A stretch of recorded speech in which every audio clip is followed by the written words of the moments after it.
Ayan na, blessed Sunday sa ating lahat mga Diyas. Sa previous vlog natin, meron tayong ginawa na KLX 150 na fuel whip natin. Sa video na to, another KLX 150 naman yung ayusin natin. Ang issue ng motor na to, ang problema niya, yung kanyang charging system. So sa video na to, ituturo ko sa inyo kung paano natin siya i-check. Paano natin malaman kung good pa yung kanyang rectifier regulator. So dadalhin natin doon sa harapan. So ituturo ko sa inyo paano natin siya i-check. Pero bago yan, shoutout nga pala kay Cabro Mechanics. So shoutout sa iyo boss. Isa ring mga vlogger about sa pagmumotor, pag-aayos ng mga motor. So yan, umpisa na natin. Tara.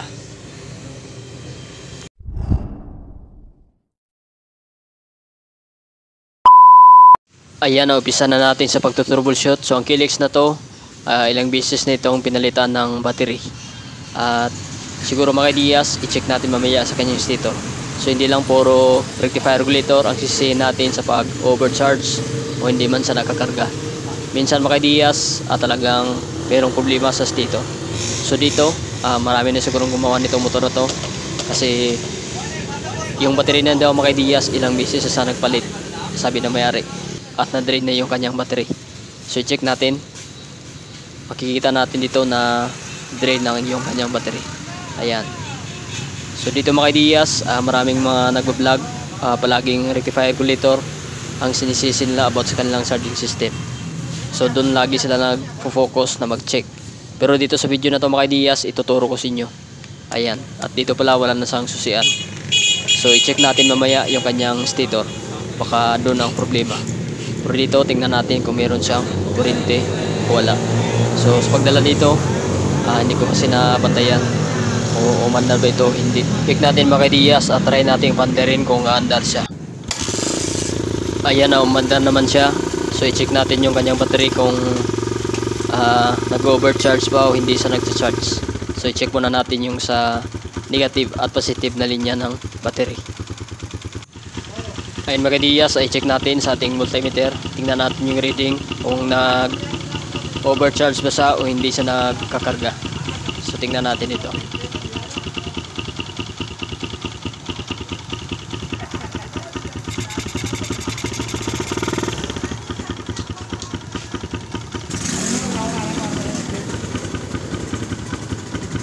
Ayan, adjustin muna natin yung ating test probe na negative at positive.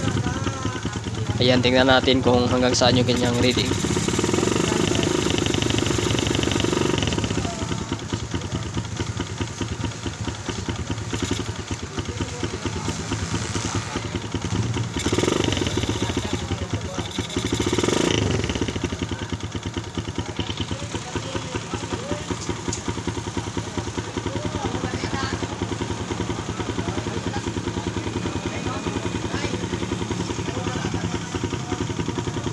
Ayan mga Diyas, kung makikita natin sa kanyang reading, nag 14, 15, 16, ayan, 16, 17.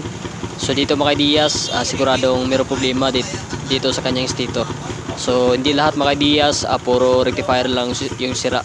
So dito makikita natin, so sigurado nito mayroong sunog na part sa kanyang stator. So i-check natin doon. So hindi lang tayo puro rectifier. Ayan mga Diyas, bago natin buksan doon sa kanyang stator, i-check muna natin yung kanyang rectifier regulator. So ito yung, meron akong isang rectifier regulator pa dito. I-check natin. So dito mga Diyas, malalaman natin kung good pa siya or hindi na. So hindi lahat mga Diyas na rectifier regulator ang sisihin natin sa kung nag-overcharge siya o hindi siya nagkakarga. So check din natin mga Diyas yung kanyang stator. So bali dito pinakita ko lang kung paano mag-check ng rectifier regulator. Ayan. So ang ranging, ng proper ranging sa mga rectifier regulator na half wave nasa 0.5 to 0.8. So dito mga Diyas, makikita natin dito na medyo mahina na yung dito sa kanyang rectifier regulator. So i-check din natin yung sa atin. Check natin kung same sila. Mas maganda sana mga Diyas kung nasa 500 plus. So dito makikita natin dito 400 plus pa rin. So may tendency mga Diyas, mahina na itong kumarga. Makikita natin ito yung kanyang reading. So pwede pa naman gamitin ito, mapandar pa ang motor nyo. Pero pag hindi na mapandar na motor, sira itong rectifier regulator. Ayan mga Diaz, na-check natin yung kanyang stator. Meron ako nakita dito. Confirm mga Diaz, mayroong problema sa kanyang stator. Sunog yung sa kanyang magnetic coil na nakakonect sa ground. So ayan, mayroong part na sunog.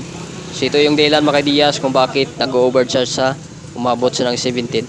So ito yung masasabi ko sa inyo na hindi lahat rectifier regulator ang sira. So dito ay i-full wave ko lang siya at palitan ko itong kanyang stator. So i-full wave natin ito.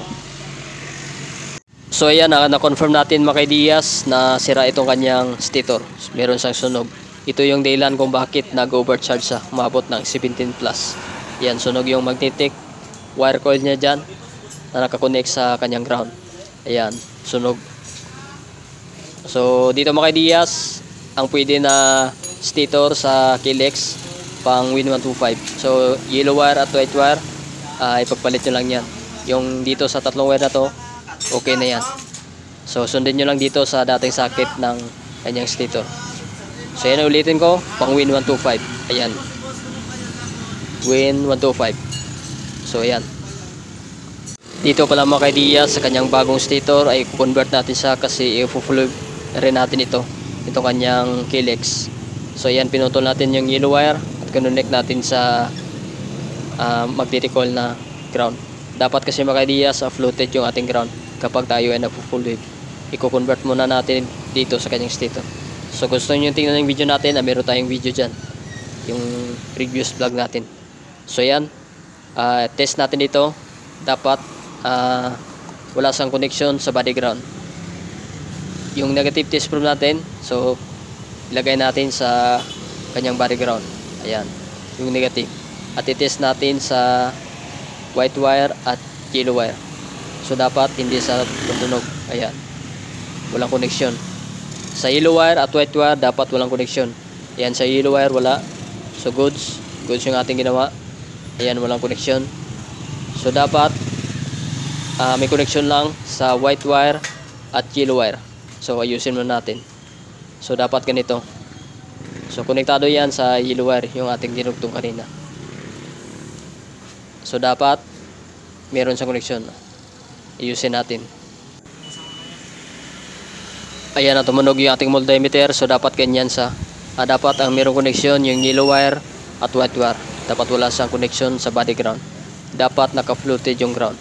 So yun mga Diaz, ay kakabit ko na ito at i-check natin mamaya kung okay na ating ginawa dito sa kanyang Kilex na pinulib natin at kung paano mag-check dito sa kanyang charging system. So ikabit na natin itong bagong stator. Ayan, na bago natin ikabit itong battery, i-check muna natin. So ayan yung kanyang voltahe. I-check natin yung battery kung ilang voltahe ang kanyang reading. So dapat umabot sa ng 14.5 to 14.9. So tingnan natin dito mga Diaz. Yan yung good na rectifier regulator. So pawak natin. Yan, makikita natin ito. Dapat tandaanin yung pagbiga ng oscillator. Proper yung pag-reading dito sa bukaan mayo. Pinakasaga niya ng 14.9 kung panwil.